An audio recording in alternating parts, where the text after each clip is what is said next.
I've really enjoyed coming up to Scotland to visit my parents and to, just chill out, get out of the city, get out of Manchester. What afflicts Manchester afflicts every major city in the world. It's not a specifically Mancunian issue. But right now, if I stop talking, there's no traffic noise. The silence is so delicious. It's like I can taste it like fresh air when I stop talking, the silence.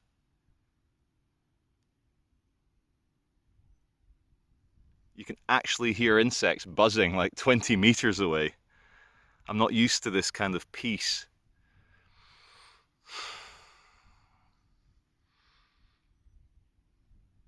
I got to a point where I had so much conflict in my life, in my personal life, in my YouTube life, and it wasn't doing me any good. And, I'd love to be able to blame. Oh, there's this scapegoat. Oh, look at that. Look at these unfortunate things that happened to me. It's not fair. But when you are at peace, you realize that you're the one that stirred up that shit.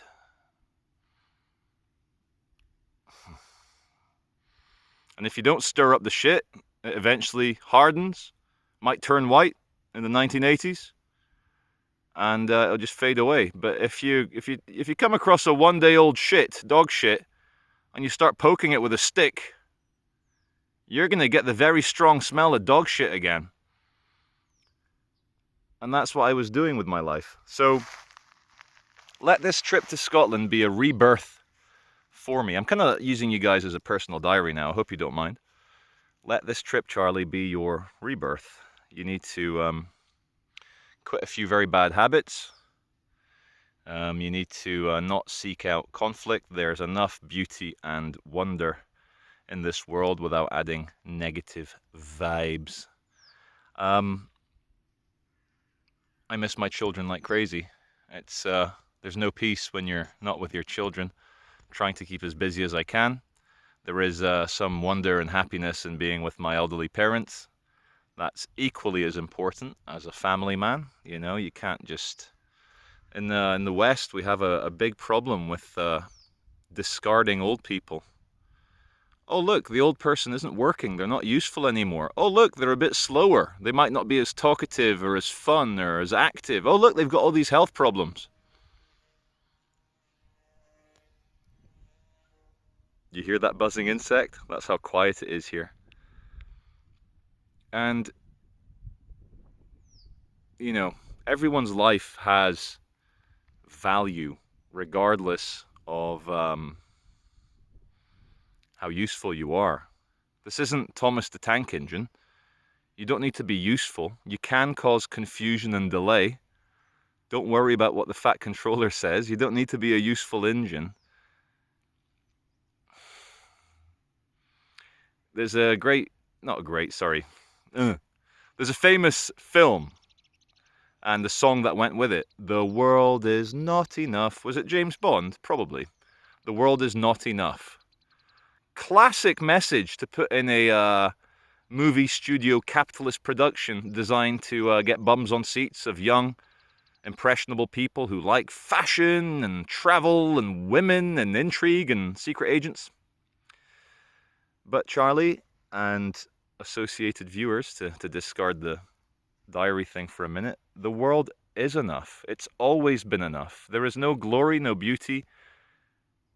There's nothing as amazing as the natural world, as the world itself. And you just need to come out of a city for a few days to remember that. You realize it. And the etymology of the word realize comes from real. You eyes the real. You make it real. You realize it. You realize how the peace of nature. And it's okay saying this here, sat in the Scottish borders. If I was sat in the jungles of Colombia, having sparrow-sized bloody mosquitoes giving me malaria and bloody leeches and dysentery and yellow fever, maybe not so peaceful. A big part of growing up is you respect and understand ambiguity a lot more, and you don't see the world in absolutes and black and white. There's no point being stubborn and being black and white about everyday things. You can be black and white about your morality, as we discussed in the video at Flores Castle. You shouldn't be asked to compromise on your morality, because that's quite important, quite central. And I think a big part of demoralization and subjugation of a population is to get them to compromise on their morality. I recently watched Schindler's List again recently, and it's a phenomenal movie. And bloody hell, Liam Neeson, Oscar Schindler. I can throw the Oscars at him. I'm sure he probably got one. Or was it just Best Picture? Anyway, Liam Neeson as Oscar Schindler. The scene at the end when he's leaving the factory and he's saved hundreds of Jewish people, and they forge him a gold ring. I think, I could be wrong, but correct me in the comments section if the details are a little bit hazy. And they forge him a gold ring, like some very symbolic thing, and his deputy. There's a Jewish gentleman who was his confidant, his friend, and his deputy in the company. And he says, "Oscar, this is for you, for the lives you saved." I mean, and he quotes from the Talmud. He says, "You save one life, it's like you've saved the whole world." And Oscar Schindler starts crying. Gets very upset. He's so humbled. And he's about to get into his Daimler-Benz car. He's got his wife's fur coat. He's got his Hugo Boss suit. He's got his other rings. And he's like, "I could have sold that car. I could have saved another 2 Jews. I could have sold my wife's fur coat. Could have saved another Jewish guy, another Jewish kid. It's never enough." And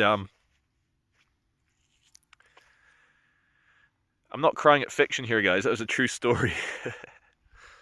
And there's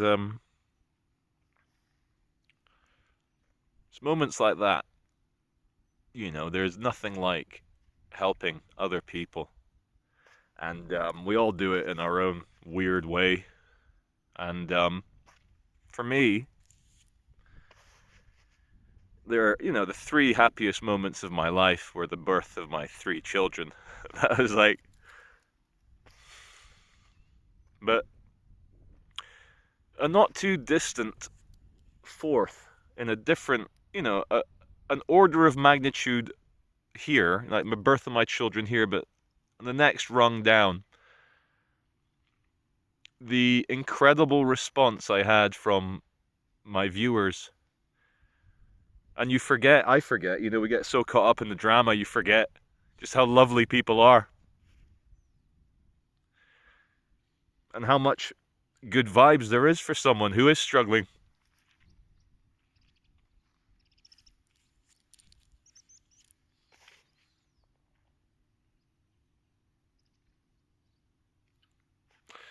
A few years ago, on about 5-6 years ago,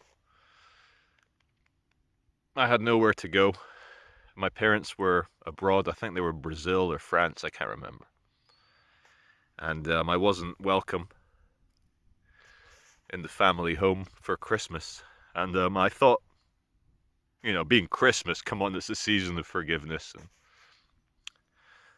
I wasn't welcome in my nuclear family with my kids.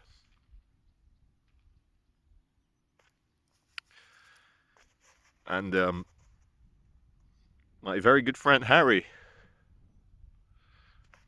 we're very good friends now. We didn't even know each other back then. He reached out to me, didn't know me. He goes, "Oh shit, Charlie, I see you. You got nowhere to go, dude. Come stay at my house." And he was in a relationship, busy man with a job. His partner had a job. They're busy people.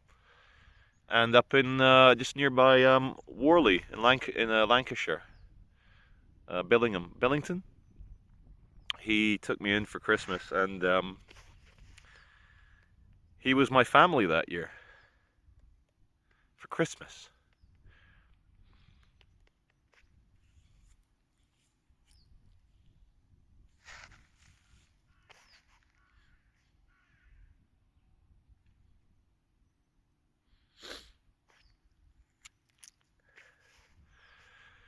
We have no idea how disconcerting and overwhelming peace can be, and how moved you are by it, like I am right now. Fucking crying like a little baby here. And I didn't realize just how many knots, KNOTS, is how knotted up my soul was, how messed up I was until I came here. I suspected it. I knew there was something wrong with me.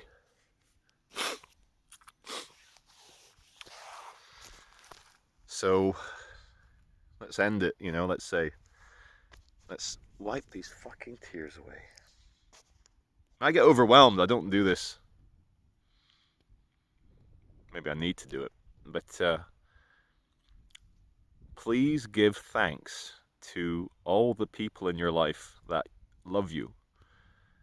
And equally as important, as I've been reflecting the last 5 days, give thanks to the people that you love. And whether they love you back or not, it doesn't change the nature of your love. That's yours, and no one can take that away from you. Jesus Christ said, "Love each other as I have loved you." And he meant that unconditional love, what the ancient Greeks called agape, like the love of God for man and the love of man for God. And unconditional love is a love that no atrocity, no evil, no malevolence can shake that love. And that's exactly like the love of a healthy parent for their child. And it's the love of Jesus for man.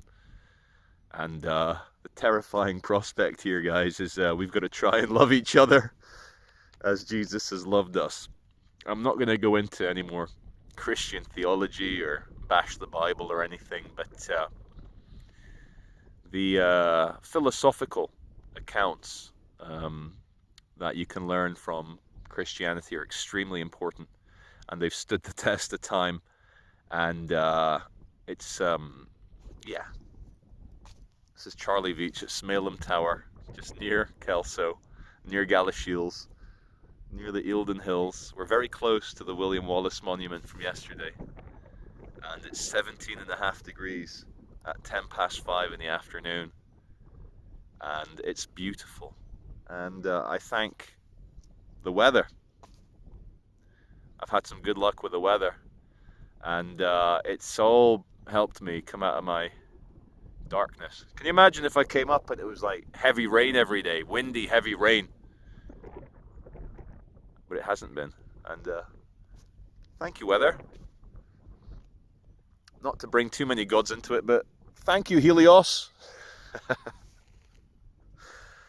Just give thanks, guys. Give thanks to the people in your life that you love, and give thanks to the people in your life that love you. And of course, there's a massive overlap there, but sometimes there isn't, and it doesn't matter. So this is Charlie Veitch at Smailham Tower, signing out. Thank you.